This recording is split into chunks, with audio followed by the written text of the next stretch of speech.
दर्शक बंधु आज आउ गोटे नुआ भिडियो को आपण मानक स्वागत। तो जो मैंने सुभद्रा योजना टंका पाई से भिडियो को देखा दरकार नहीं, जो मैंने पाई ना से ही देखु कहीं जो मैंने पाई अलरेडी से किसी काम ना आ जो मैंने पाई ना से भिडियो को एंड जाए देखु था। आउ चैनल नुआ से चैनल को सब्सक्राइब करके पाखे बेल आइकन घंटी को प्रेस कर दिंतु कहीं जे पर्यंत आप सुभद्रा योजना पाई ना से पर्यंत आम नुआ अपडेट सब आम चैनल में आनी। तो भिडियो को डेरी नक स्टार्ट करदे। सो देखो आपड़ जदि फास्ट किस्ती आपड़ पाई आउ जो सेकेंड किस्ती पाई ना कि आपड़ गोटे किस्ती हेले भी पाई ना फास्ट या सेकेंड, तो केमिति पाइबे आउ कौन रही तार प्रक्रिया सबू डिटेल्स रे कहबे। तो देखो आपड़ कौन कर फास्ट किस्ती पाई तापर आपड़ जदि हे तो आधार रे किसी अपडेट कर देछंती किंबा आपणकर बैंक अकाउंट किसी करेक्शन कर देछंती मे भी हो पारे, मु नहीं जे एमती करेक्शन करना आप निश्चिंत रहतु। जदि भी कर देछंती माने किसी जन एमती भी अच्छे आधार किसी अपडेट कर देछंती, एड्रेस अपडेट होगा आउ किसी अलग अपडेट। तो जो मैंने फास्ट देखो पाई से डाटा गोटे जगार अच्छी आउ जो मैंने नुआ एबे आवेदन करते आउ सेकेंड पाइले से अलग डाटा अच्छी। तो जो मैंने फास्ट पाई से डाटा ऑलरेडी सेव होगी अच्छी गवर्नमेंट पाखे। तो से मैंने कौन कले ना से डाटा रे से मैंने डायरेक्ट ट्रांसफर करदे। तो जो मैंने फास्ट थिले तांकर डाटा थिला तांकर किसी अपडेट जदि हो जाए किसी जन पाखक एमती हे तो आसी न थी पारे। तो सेठी आपन चिंता करंतु जदि भी किसी अपडेट करथिले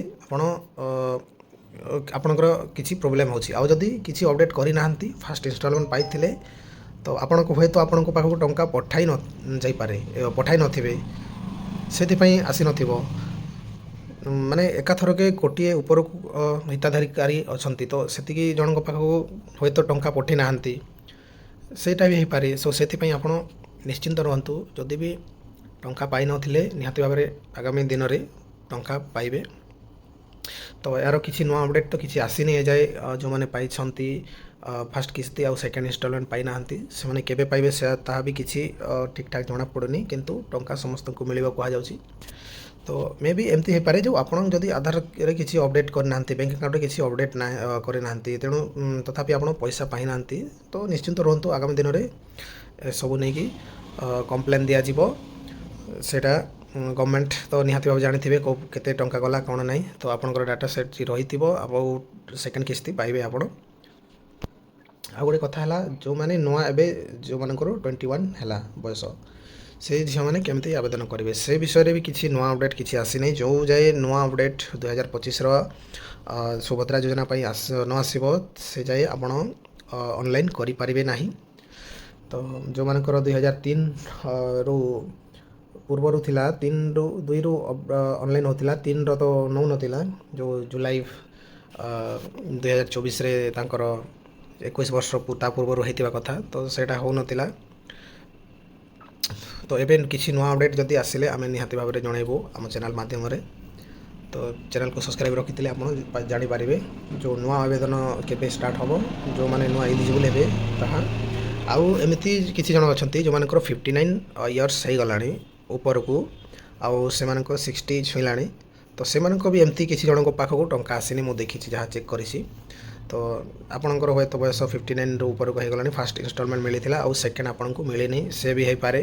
एमती भी बहुत जन अच्छा जो मैंने पैसा पाई ना आ फ्रेश जो मैंने अच्छा तांकर भी सबकिछि ठीक अच्छी बैंक अकाउंट डीबीटी भी ठीक अच्छी हेले फास्ट भी पाई ना आउ सेकेंड किस्ती भी पाई ना तार भी किसी कस्टमर केयर को जदि आम जनइले से माने भी तांको पाखरे भी किसी इनफॉरमेशन ठीक ठाक ना से माने हाँ आगामी दिन में पाइबे किसी भूल ना समस्त ठीक अच्छी एमती कहते।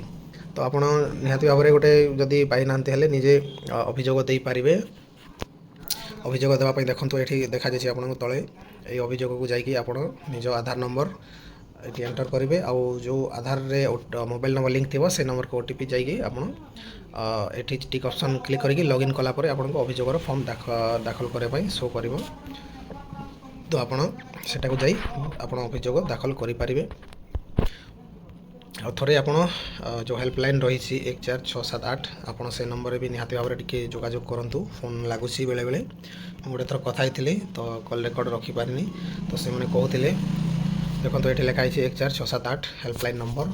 तो ये जगह देखो ଆଉ ଏଠି ତ ଦେଖନ୍ତୁ ଆପଣ ଦେଖାଯାଉଛି ଯେଉଁ ସିଧାସଳଖ ଡିବିଟି ଇନେବଲ୍ ଯେଉଁ ଆକାଉଣ୍ଟରେ ଥିବ ସେଇ ଆକାଉଣ୍ଟରେ ଟଙ୍କା ଆସିବ ବୋଲି। ତ ଯେଉଁମାନଙ୍କର ଡିବିଟି ଲିଙ୍କ୍ ନାହିଁ ସେମାନେ ଆଉ ଥରେ ଚେକ୍ କରିବେ। କେମିତି ଚେକ୍ କରିବେ ଦେଖନ୍ତୁ ଡିବିଟି। ତ ଆପଣ ଗୁଗଲରୁ ଆସିବାକୁ ପଡ଼ିବ। ଗୁଗଲରେ ଆପଣ ଟାଇପ୍ କରିବେ UIDAI, ଦେନ୍ ଫାଷ୍ଟ ଲିଙ୍କରେ କ୍ଲିକ୍ କଲା ପରେ ଦେଖନ୍ତୁ ଲାଙ୍ଗୁଏଜ୍ ସିଲେକ୍ଟ କରିଦେବେ। ତାପରେ ଏଠି ଆପଣଙ୍କର ଅପଡ଼େଟ୍ ଦେଖନ୍ତୁ ଦେଖାଇ ଦେଉଥିବ। ତ ଆପଣ ଚେକ୍ ଆଧାର ଷ୍ଟାଟସ୍ରେ କ୍ଲିକ୍ କରିବେ। ମୁଁ ଯାହା ଯାହା ବତାଉଛି ଆପଣ ଦେଖନ୍ତୁ, ସ୍କିପ୍ କରନ୍ତୁନି। ତାପରେ ଡ୍ୟାସବୋର୍ଡ଼ ଦେଖନ୍ତୁ ଏଇ ଜାଗାରେ ଦିଆହେଇଛି। ଡ୍ୟାସବୋର୍ଡ଼ରେ କ୍ଲିକ୍ କଲା ପରେ ତ ଏଠି ଆପଣଙ୍କର କିଛି ଏରର୍ ଆସିଛି, ତ ଆପଣ ସିଧା ଏଠି ଲଗ୍ଇନ୍ ଅପସନ୍ରେ କ୍ଲିକ୍ କରିନେବେ। ଯେମିତି ଲଗ୍ଇନ୍ରେ କ୍ଲିକ୍ କରିଦେଇଛନ୍ତି, ଏଠି ଆପଣଙ୍କର ଆଧାର ନମ୍ବର ଆଉ ଲଗ୍ଇନ୍ ଅପସନ୍ ଶୋ କରିବାକୁ ପଡ଼ିବ। ଆଧାର ନମ୍ବର ଆଉ କ୍ୟାପ୍ଚା ଆପଣ ଫିଲ୍ଅପ୍ କରିନେବେ। ତ ମୁଁ ଆଧାର ନମ୍ବର ଦେଇଦେଉଛି।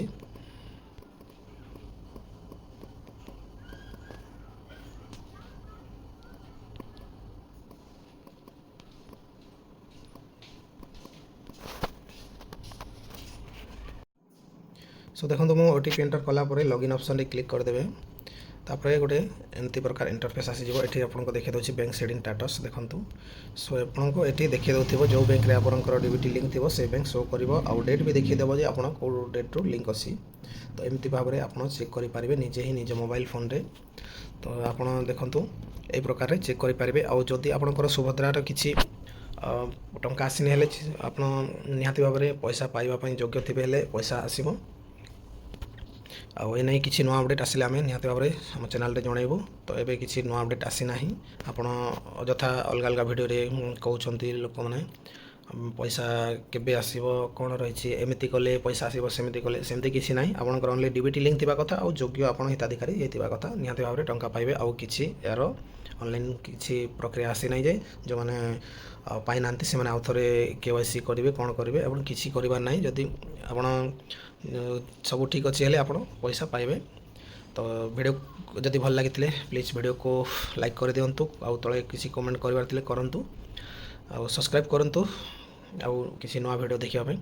ତ ଭିଡ଼ିଓକୁ ଏଠି ଏଣ୍ଡ କରୁଛୁ, ଦେଖା